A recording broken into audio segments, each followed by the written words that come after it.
Basketball खिलाड़ी अमन की हादसे में मौत से परिवार सदमे में है। वीरवार को अमन की 13वीं थी।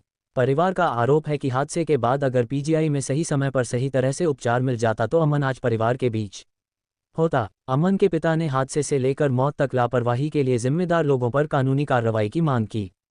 हरियाणा सरकार द्वारा 5 लाख की मदद की घोषणा पर अमन के पिता ने कहा कि जब बेटा ही नहीं रहा तो 5 लाख का क्या करेंगे। अमन के परिवार की मांग है कि अमन की मौत के लिए जिम्मेदार लोगों पर कानूनी कार्रवाई हो व ऐसी व्यवस्था हो कि भविष्य में किसी की लापरवाही के कारण किसी परिवार से उसका बच्चा इस प्रकार ना बिछड़े। कोई इलाज ठीक से नहीं हुआ। क्या हुआ था पीजीआई में किस वक्त पहुंचे थे और उसके बाद क्या हुआ? मेरे पास जी कॉल आई थी। हम 3-3:30 बजे मार्केट गए थे।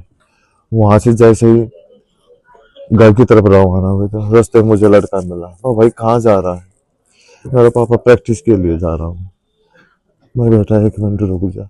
घर पूछ के आया तो इन लोगों का पूछा था। इधर इसके बड़े भाई ने भी रोका, माँ ने भी रोका। पीजीआई में जो आप गए तब उस वक्त क्या कंडीशन थी? वो तड़प रहा था सर।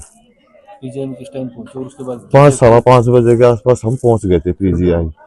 उसके बाद पर्ची बनाई उन्होंने और अल्ट्रासाउंड लिख दिया डायरेक्ट।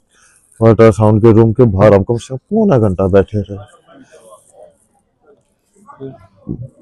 वहां कोई था ही नहीं। उस रूम में कोई भी अवेलेबल नहीं था। मच्छर भाई यहाँ साइड में लगा दे। वहां पहले भी लाइन लगी पड़ी थी। और भतीजा उसको लेने गया, उस डॉक्टर को बुलाने गया। अल्ट्रासाउंड जो बैठते हैं, एक लेडीज थी और एक जेंट्स बैठा था, उन दोनों को बुलाने गया। वो आ तो गए पर आए पौना घंटे के बाद थे। उन्होंने जैसे चेक किया तो अंदर ब्लीडिंग चलती हुई अलग से दिखाई दे रही थी। उन्होंने कहा, उन्होंने स्लिप पे लिख के दे दिया। ले भाई, उनका काम तो हो गया। उन्होंने कहाँ भेजा? उन्होंने फिर बाहर खड़े कर दिए। हम उसी काउंटर पे फिर गए। मसले पर इसका अर्जेंट है, इसका ओटी देखो, इसकी रिपोर्ट देखो। बस हमारे काम में दखल अंदाजी करा। तुम्हें वो नहीं, सेंस वगैरह नहीं है वो। बस इस बात में हम तो रिक्वेस्ट कर रहे हैं आपसे, इतना ही कर सकते हैं। पर लड़का देखो तड़प रहा है।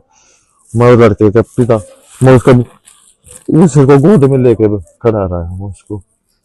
उसने आखिरी बोल यही कहते, पापा पानी।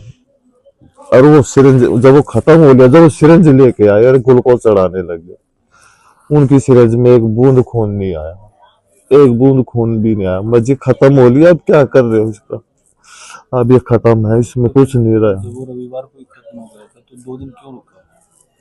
मैं उनको अपनी कागज कार्रवाई करनी थी, अपना बचाव भी करना था उन्होंने। और वो कह रहे थे अभी ऑपरेशन थिएटर में लेके तो गए थे। 3-4-5 घंटे लगे हमें। उस बीच में क्या कर रहे हैं कुछ पता नहीं।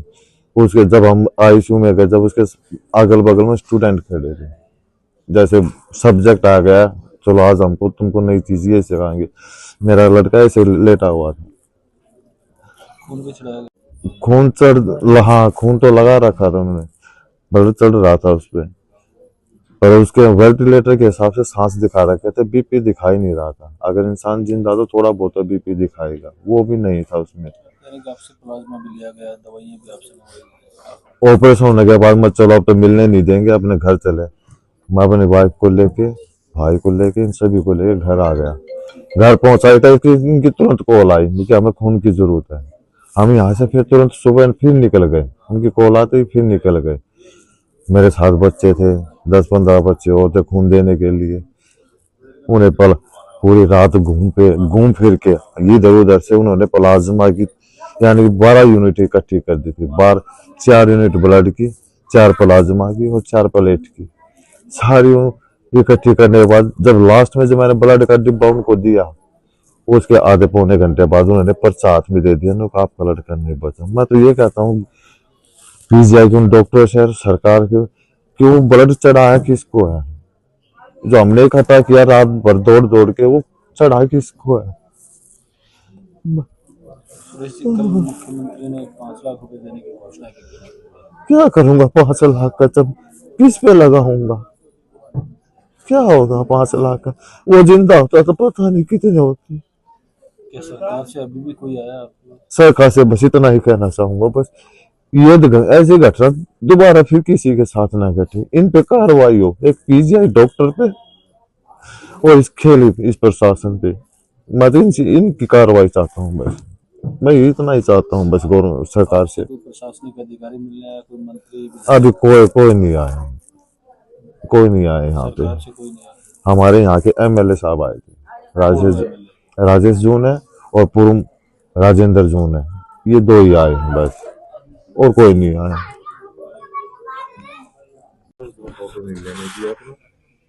और मैं चाहता हूँ, वो काफी गलत बोला हमको पीजीआई का, उन्होंने खुद बुलाया था, उसके बाद एसपी है डीएसपी, उसके बाद आए हैं ये। तो उन्हें तो आपने जो फोन किया होगा, हाँ, उससे पहले जो आए थे उसने धमकाया भी है, डांटा भी है, और कह भी रहा था मैं तुम्हें जेल में डाल दूंगा, तुमने तोड़ फोड़ की है। हमने कोई तोड़ फोड़ नहीं, हमने किसी डॉक्टर को हाथ भी नहीं लगाया। गुस्सा आया वो जायज था कि जिसका लड़का हादसे का गुस्सा आएगा, हमने सिर्फ टेबल इधर उधर की थी। वो उठ के वहां रूम में, इसमें अल्ट्रासाउंड रूम में जाके उन्होंने लॉक कर दिया अंदर से, वो बाहर आई नहीं। तो कोई भी खामोशी लेने के लिए तैयार नहीं है इस घटना की? कोई भी नहीं आया। तो आप क्या चाहते हैं, आप क्या करने मैं सिर्फ इसके खिलाफ एफआईआर लिखूंगा, खेल पर कार्रवाई होनी चाहिए। लिखित शिकायत दी आपने? अभी तक तो दिन अभी इस हालत में है नहीं, सब हम ही नहीं संभले हैं अभी तक। तो मैं इसके खिलाफ कार्रवाई करूंगा सर, कल न किसी दूसरे का लाल लग जाए। पुलिस को शिकायत देंगे?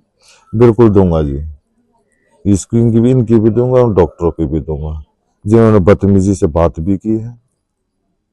और हमारे पास डॉक्टरों का फोन भी आया है यहाँ आने के बाद? हाँ, यहाँ आने के बाद फोन आया भतीजे पास,